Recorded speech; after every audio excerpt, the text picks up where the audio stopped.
Baik, Bapak Ibu sekalian, tema saya pagi ini adalah Kingdom Principle atau prinsip kerajaan. Ya, menurut Kamus Besar Bahasa Indonesia, prinsip itu adalah azas atau kebenaran yang menjadi pokok dasar dalam berpikir, bertindak, dan sebagainya. Nah, prinsip itu juga adalah dasar. Ya, jadi kalau kita lihat konsepnya prinsip, ya, prinsip itu adalah satu fondasi, pokok dasar di dalam kita berpikir, bertindak, dan sebagainya, termasuk dasar yang mempengaruhi cara berpikir kita, cara bertindak kita, dan cara kita mengambil keputusan. Nah, Matius 6 ayat 31 sampai 34 ini adalah ayat yang sering kita baca dan kita sering kutip ya Bapak Ibu sekalian, tetapi saya mau mengambilnya dari terjemahan The Passion Translation. Dikatakan, karena itu tinggalkanlah kekhawatiranmu. Mengapa kamu berkata, apa yang akan kami makan, atau apa yang akan kami minum, atau apa yang akan kami pakai? Karena itulah yang dikejar orang-orang yang tidak percaya. Bukankah Bapa Surgawimu sudah mengetahui apa saja yang dibutuhkan tubuhmu? Jadi di atas semuanya, teruslah mengejar kerajaan Allah dan kebenaran yang berasal dari Dia. Lalu di dalam terjemahan baru dikatakan, carilah dahulu kerajaan Allah dan kebenarannya, maka semuanya akan ditambahkan. Tapi dalam terjemahan The Passion Translation dikatakan, jadi di atas semuanya, teruslah mengejar kerajaan Allah dan kebenaran yang berasal dari Dia. Maka semua hal yang kurang penting ini akan diberikan kepadamu secara berlimpah-limpah. Janganlah khawatir tentang hari esok, tetapi hadapi setiap tantangan yang menghadangmu sehari demi sehari. Hari esok akan ada penyelesaiannya sendiri. Bapak Ibu sekalian, ini adalah perkataan Yesus di atas bukit ketika dia berkhotbah, ya, satu paket dengan khotbah di bukit dengan ucapan bahagia, ya, yang Yesus ajarkan. Di situ ada, kalau Bapak Ibu baca di dalam kitab Matius, ada tentang doa, ya, di situ juga diceritakan doa Bapa kami. Terus ada tentang kekhawatiran, tentang hal-hal yang lain, tentang puasa dan seterusnya, ya. Tetapi saya mengambil dari Matius 6 ayat 31 sampai 34 ini, dikatakan jadi di atas semuanya, ya. Jadi setelah Yesus bicara semua dari depan sampai belakang, nah dia garis bawahi di atas semuanya, ya. Teruslah mengejar kerajaan Allah dan kebenaran yang berasal dari Dia. Nah, nanti kita akan bahas apa maksudnya mengejar kerajaan Allah dan kebenaran yang berasal dari Dia. Saya percaya kata mengejar itu bukan mengejar pasif, tapi mengejar aktif. Bapak Ibu sekalian, kalau Bapak Ibu pernah hampir ketinggalan, mungkin hampir ketinggalan kereta, hampir ketinggalan pesawat, hampir ketinggalan bus, mungkin Bapak Ibu akan berlari dengan luar biasa. Saya pernah, Bapak Ibu sekalian, hampir ketinggalan pesawat karena keasikan ngopi. Waktu itu dengan almarhum Pak Chandra, ya. Saya ada trip ke Hong Kong untuk ikut pameran di sana, lihat pameran. Nah, waktu mau pulang ke Indonesia, kita lihat ada kafe nih, kafenya ngopi sama ini, ya kan, sama makanan kecil gitu. Akhirnya kita di bandara tuh kita ngopi dulu, makan gitu. Nah, itu nggak sadar Bapak Ibu, kita belum lewat imigrasi, kita belum lewat, ya kan. Pas udah ada panggilan gitu, kita lihat jam, loh, kita masih megang paspor, belum lewat imigrasi. Nah, itu larinya seperti apa Bapak Ibu sekalian? Lari di bandara di Hong Kong waktu itu, lari. Ternyata bandaranya masih pesawatnya itu kita udah turun 2 lantai, ya, lewatin imigrasi, masih harus naik bus lagi, naik tram gitu, tram kecil, ya, yang menghubungkan jadi antara terminal yang kita keberangkatan dengan terminal yang kita ada imigrasi di situ. Wah, itu kejar-kejaran. Akhirnya sih sampai juga ke pesawat itu, ya, nggak ditinggal gitu, ya. Tetapi itulah pengejaran menurut saya yang luar biasa, ya, karena saya dengan istri saya, kita bawa tas, lari, ya, turun lift, turun eskalator, lari kejar tram, pindah bandara dan pindah terminal dan seterusnya, ya. Jadi kata teruslah mengejar kerajaan Allah dan kebenaran yang berasal dari Dia itu bersifat aktif, mengejar dengan aktif. Nah, ini adalah maksud Yesus ya. Maksud Yesus di dalam sesuai Matius 6 ayat 31 sampai 34, saya simpulkan yang pertama adalah jangan khawatir ya tentang kebutuhan fisik kita. Ya, pertama jangan khawatir. Yang kedua, ubah fokus dari hal keinginan fisik pada hal keinginan roh. Ya, nanti akan dijelaskan. Yang ketiga adalah teruslah mengejar kerajaan Allah dan kebenarannya. Ya, jadi mengejar dengan aktif. Dan yang keempat adalah ada jaminan pemeliharaan hari esok dari Tuhan. Ya, tadi kita sudah baca bahwa Tuhan menjamin hal-hal yang tidak penting itu akan dicukupkan oleh Tuhan. Nah, Bapak Ibu, ini adalah highly priority atau top priority. It's not an option. Ini bukan opsi, bukan pilihan. Boleh dilakukan, boleh tidak. Ya, karena ini adalah perintah Tuhan Yesus sendiri.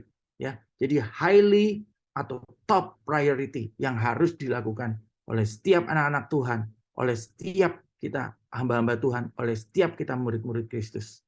Matius 6 ayat 33 tadi berkata, jadi di atas semuanya teruslah mengejar kerajaan Allah dan kebenaran yang berasal dari Dia. Maka semua hal yang kurang penting ini akan diberikan kepadamu secara berlimpah-limpah. Ya. Nah, terjemahan bahasa Ibrani-nya di dalam bahasa Ibrani-nya diterjemahkan kurang lebih begini. Di atas semuanya berdoalah meminta kerajaan Allah. Jadi kalau tadi itu dikatakan mengejar kerajaan Allah, tetapi di dalam kitab bahasa Ibrani-nya asli dikatakan di atas semuanya berdoalah meminta kerajaan Allah. Bapak Ibu ingatkan pada doa Bapa kami kan? Ya, berdoalah meminta kerajaan Allah.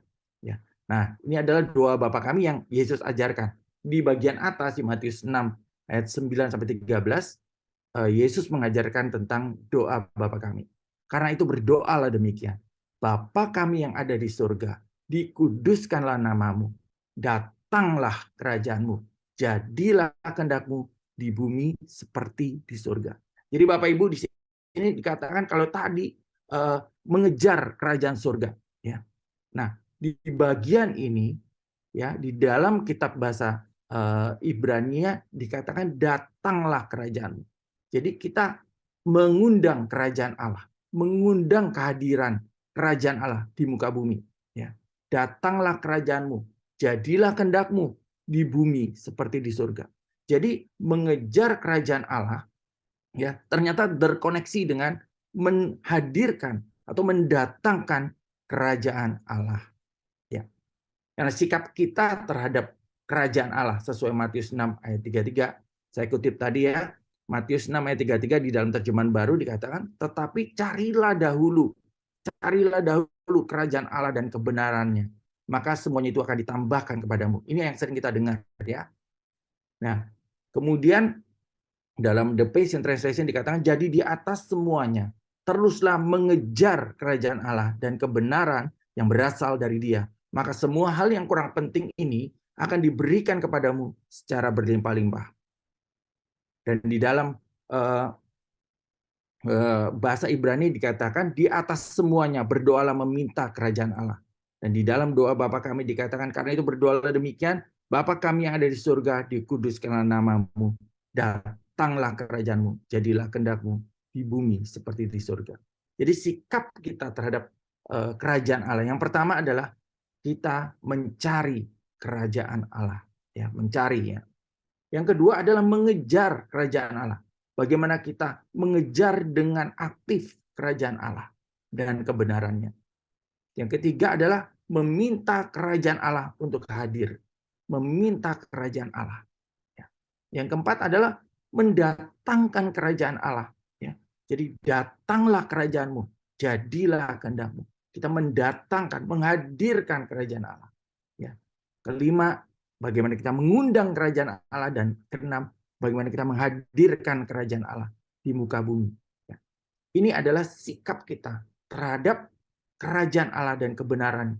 Jadi mencari, mengejar, meminta, mendatangkan, mengundang, dan menghadirkan. Itu adalah bagian kita. Nah, Tuhan Yesus mengajarkan doa Bapa kami di mana mendatangkan kerajaan surga di bumi. Datanglah kerajaanmu di bumi seperti di surga. Jadi ketika kita berdoa meminta hal yang sama seperti yang Yesus ajarkan, yaitu kerajaan surga datang di muka bumi, maka terjadilah kesepakatan ya antara Tuhan dan kita untuk menghadirkan kerajaan surga di bumi, di mana kita diizinkan mencicipi surga dan prinsip-prinsip serta sistem kerajaan Allah, sementara kita masih di bumi. Jadi Bapak Ibu sekalian, kita akan masuk surga, betul, karena kita sudah diselamatkan. Kita percaya kepada Tuhan. Tetapi Tuhan ingin bagaimana prinsip-prinsip kerajaan Allah, bagaimana sistem kerajaan Allah, bagaimana suasana surga bisa kita rasakan ketika kita masih berjalan di muka bumi sebagai manusia, Bapak Ibu sekalian. Jadi Tuhan ingin, ya, Tuhan ingin kita merasakan surga di bumi ini dan menjalankan prinsip-prinsip serta sistem kerajaan Allah sementara kita masih ada di muka bumi. Nah, Kolose 3 ayat 1 sampai 4 menjelaskan lebih lanjut. Karena itu kalau kamu dibangkitkan bersama dengan Kristus, carilah perkara yang di atas, di mana Kristus ada, duduk di sebelah kanan Allah. Pikirkanlah perkara yang di atas, bukan yang di bumi. Sebab kamu telah mati dan hidupmu tersembunyi bersama dengan Kristus di dalam Allah. Apabila Kristus yang adalah hidup kita menyatakan diri kelak, kamu pun akan menyatakan diri bersama dengan Dia dalam kemuliaan. Jadi kalau 3 ayat 1 sampai 4, Paulus menuliskan, karena itu kalau kamu sudah dibangkitkan bersama dengan Kristus, sebab kamu telah dibangkitkan bersama dengan Kristus, carilah perkara yang di atas. Ya, Bapak Ibu, kata-katanya carilah perkara yang di atas. Jangan yang di atasnya dihapus ya, Bu. Bapak Ibu ya. Jadi tinggal carilah perkara, cari perkara itu ya. Tapi carilah perkara yang di atas, di mana Kristus ada, duduk di sebelah kanan Allah. Pikirkan perkara yang di atas, bukan yang di bumi. Ya, ini adalah korelasi dengan perintah Tuhan untuk kita mengejar kerajaan Allah dan kebenarannya. Nah, apa sih yang dimaksud dengan mencari dan memikirkan sesuai dengan Kolose 3 ayat 1 sampai 2 ya. Carilah perkara yang di atas, pikirkan perkara yang di atas, bukan yang di bumi. Itu maksudnya seperti apa? Nah, jadi kata memikirkan atau proneo di teks ini bukan sekedar aktivitas mengingat atau merenungkan sesuatu. Jadi tidak sekedar aktivitas mengingat atau merenungkan sesuatu. Tetapi memikirkan itu masalah meletakkan pikiran pada sesuatu. Sebuah orientasi pikiran. Bukan apa yang dipikir, melainkan bagaimana seseorang berpikir. Hampir semua versi bahasa Inggris secara tepat memilih terjemahan meletakkan pikiran pada, ya, meletakkan pikiran pada perkara yang di atas. Ya. Jadi meletakkan pikiran kita pada perkara yang di atas. Ya. Itu adalah penjelasan untuk kata memikirkan atau proneo. Ya. Nah, selaras dengan poin di atas, kata mencari atau zeteo juga bukan sekedar aktivitas mencari sesuatu yang hilang. Ya, jadi bukan aktivitas. Ini tentang apa yang terpenting dan harus dikejar. Lebih ke arah sikap hati daripada aktivitas mencari. Walaupun bukan terjemahan hurufiah, tetapi terjemahan NIV dalam hal ini sangat tepat, yaitu meletakkan hati pada, yang meletakkan hati pada yang di atas. Dua arti di atas itu sesuai dengan bentuk kekinian dalam dua kata imperatif, mencari dan memikirkan. Bentuk ini menyiratkan tindakan yang terus-menerus atau aktif, ya, continue, terus-menerus, terus-menerus. Sekali lagi ini bukan sekedar aktivitas, ini tentang arah hati dan pikiran. Jadi kita menaruh pikiran kita, meletakkan hati kita pada perkara-perkara yang di atas. Nah, mengapa kita harus mencari dan memikirkan hal-hal yang di atas? Penjelasannya begini Bapak Ibu. Apa yang kita lakukan ditentukan oleh siapa kita. Jadi status menentukan perilaku. Kita meletakkan pikiran dan hati kita pada perkara-perkara yang di atas karena kita tahu siapa kita di dalam Kristus. Kita mati dan dibangkitkan bersama dengan Kristus. Ya, kemarin kita habis merayakan Paskah, ya. Jadi status kita menentukan perilaku kita, ya. Status kita menentukan perilaku. Kita adalah ciptaan baru, ya. Di dalam Kristus kita mati dan dibangkitkan bersama Kristus. Oleh karenanya layaklah kita meletakkan pikiran dan hati kita pada perkara-perkara yang di atas, di mana Tuhan berada, di mana Kristus berada, ya. Yang kedua adalah kata sambung sebab di pasal 3 ayat 3 tadi menerangkan alasan kedua. Kita mencari dan memikirkan perkara-perkara yang di atas sebab kita telah mati bersama Kristus. Hidup kita tersembunyi bersama Dia. Kata tersembunyi di dalam ayat 3 di sini dikontraskan dengan menyatakan dan dinyatakan di dalam ayat 4. Jikalau kita nanti dinyatakan dalam kemuliaan, maka sekarang hidup kita tersembunyi di dalam kehinaan. Meletakkan pikiran dan hati pada Kristus yang menang atas segala sesuatu tidak otomatis membebaskan kita dari berbagai persoalan. Apa itu kegagalan, kekecewaan, penyakit, dan kematian. Namun semua ini hanyalah sementara. Sama seperti Kristus hanya mati sementara dan dibangkitkan selama-lamanya. Demikian pula dengan kita. Kehinaan kita hanya sementara. Kelak kita akan dinyatakan dalam kemuliaan. Ini adalah penjelasan kenapa kita harus mencari dan memikirkan hal-hal yang di atas. Merupakan satu kehormatan bagi kita apabila kita dimampukan oleh Tuhan, dimampukan oleh Roh Kudus untuk menaruh hati dan pikiran kita pada hal-hal surgawi, pada perkara-perkara yang di atas, di mana Kristus duduk dan memerintah.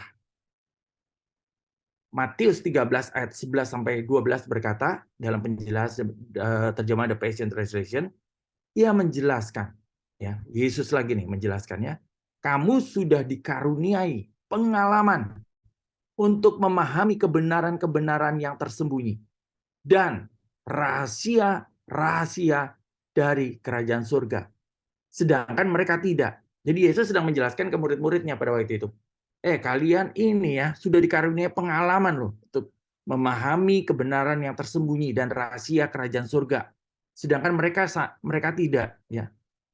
Saya membayangkan Yesus menunjuk orang Farisi dan orang Saduki, ya seperti itu, orang-orang yang nggak percaya pada kehadiran Tuhan, ya. Bagi setiap orang yang mendengarkan dengan hati yang terbuka, secara bertahap akan menerima lebih banyak pewahyuan sampai ia mempunyai lebih daripada cukup. Tetapi orang-orang yang tidak mendengarkan dengan hati yang terbuka atau mau diajar, bahkan pengertian yang mereka pikir mereka miliki akan diambil dari mereka. Jadi Bapak Ibu sekalian, ini Yesus sedang berbicara, ya, bahwa kita dikaruniai pengalaman, ya, untuk memahami kebenaran-kebenaran yang tersembunyi dan rahasia-rahasia dari kerajaan surga. Sedangkan banyak orang enggak, gitu. Banyak orang tidak, ya. Jadi bagi setiap orang yang mendengar dengan hati yang terbuka, secara bertahap akan menerima lebih banyak pewahyuan.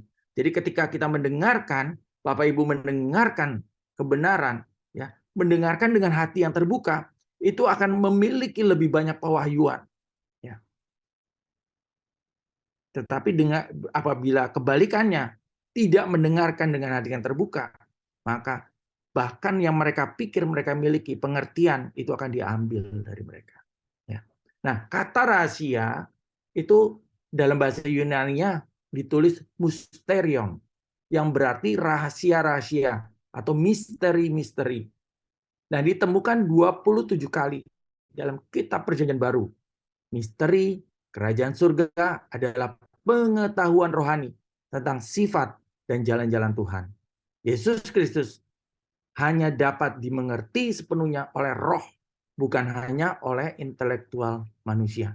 Jadi Bapak Ibu sekalian, ternyata kata rahasia, misteri itu 27 kali dituliskan di dalam Perjanjian Baru. Ya. Tetapi semua itu dikatakan kita dikaruniai pengalaman untuk memahami kebenaran yang tersembunyi dan rahasia-rahasia kerajaan surga. Jadi dengan kata lain kita diberikan kunci, ya, karunia, pengalaman memahami kebenaran-kebenaran yang tersembunyi dan rahasia kerajaan surga.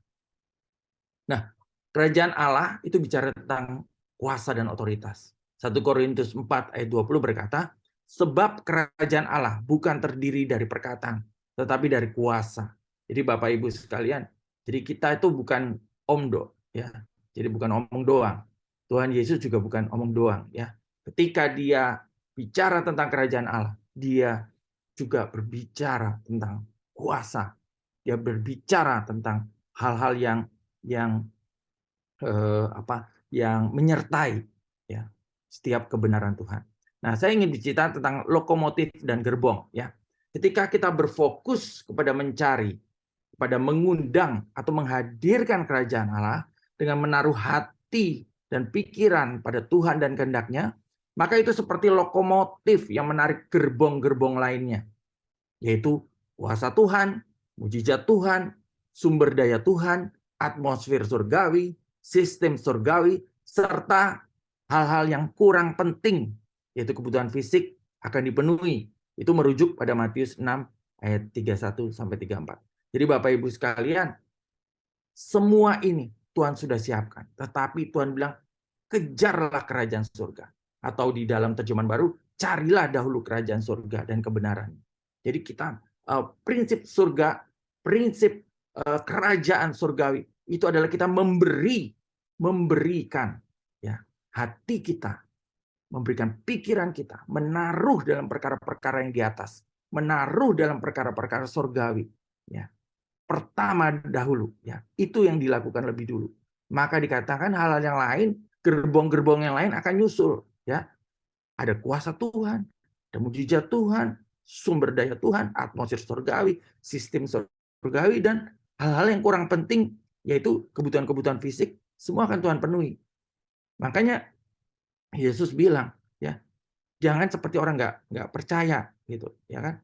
Apa yang akan kami makan, apa yang akan kami minum, apa yang akan kami pakai, ya Bapak Ibu sekalian, kita adalah orang-orang percaya.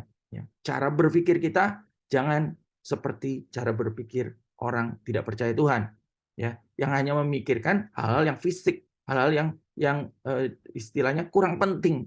Ya, terjemahannya ini katanya kurang penting. Saya suka sekali. Dia bilang ini hal-hal yang kurang penting, gitu. Ya, yang penting, yang esensi, yaitu prinsip yang sesungguhnya. Bagaimana kita mencari dan mengejar kerajaan Allah dan kebenarannya dengan kita meletakkan pikiran dan hati kita pada perkara-perkara yang di atas. Nah, apapun aktivitas kita, konsep CPPDA harus selalu diterapkan. Apa itu CPPDA? Ya, carilah, pikirkan perkara di atas. Ya, Bapak Ibu, apapun aktivitas kita, kita harus selalu menerapkan, mencari, memikirkan perkara yang di atas, yaitu di mana Tuhan duduk, di mana Tuhan kehendak dan rencana Tuhan itu yang kita pikirkan di dalam seluruh aktivitas kita. Jadi bukan lagi kita berpikir ini dosa atau tidak, gitu. Tetapi kita memikirkan jauh lebih tinggi, ya, perkara-perkara yang di atas di mana Kristus duduk dan kita mau melakukan kehendak Tuhan dan menyenangkan hati Tuhan. Ya, jadi saya konklusinya adalah 2 kunci sukses atau key factor untuk mengejar dan menghadirkan kerajaan Allah. Ya, key factornya itu yang pertama, bagaimana kita menaruh atau meletakkan hati pada Tuhan dan kehendak-Nya. Yang ini perlu dilatih terus-menerus Bapak Ibu sekalian. Yang kedua adalah bagaimana kita menaruh dan meletakkan pikiran kita pada Tuhan dan kehendak-Nya. Ini pun perlu dilatih secara terus-menerus. Tetapi percayalah Bapak Ibu sekalian, ketika kita mengejar kerajaan Allah, ketika kita mencari kerajaan Allah, kita menghadirkan kerajaan Allah dengan menaruh, meletakkan hati kita dan pikiran kita pada Tuhan dan kehendak-Nya, maka semuanya itu, gerbong-gerbong lainnya akan mengikuti, akan ditambahkan bagi Bapak Ibu sekalian yang percaya. Mari kita bersatu dalam doa. Bapa yang Maha Baik, terima kasih Tuhan. Kami sungguh bersyukur. Pagi hari ini kami mendengar kembali Tuhan. Bagaimana prinsip kerajaan untuk kami selalu mencari, mengejar, menghadirkan kerajaan Allah. Dengan meletakkan pikiran dan hati kami kepada perkara-perkara yang di atas. Di mana Kristus duduk. dan melakukan kehendak Tuhan, menyenangkan hati Tuhan. Terima kasih Tuhan. Meteraikan kebenaran ini. Bukakan dan singkapkan lebih lagi Tuhan. Pewahyuan di dalam hati setiap jemaat-Mu yang hadir pada pagi hari ini. Dan kiranya berkat Abraham, Ishak, dan Yakub turun atas kehidupan-Mu. Yaitu berkat keberhasilan, keberuntungan, kesuksesan. Itu perkenanan Tuhan, pertolongan Tuhan, kemurahan Tuhan. Kemudahan dalam segala sesuatu dan pelayanan malaikat. Menyertai hidup-Mu. Di dalam nama Tuhan Yesus. Haleluya. Amin. Tuhan memberkati.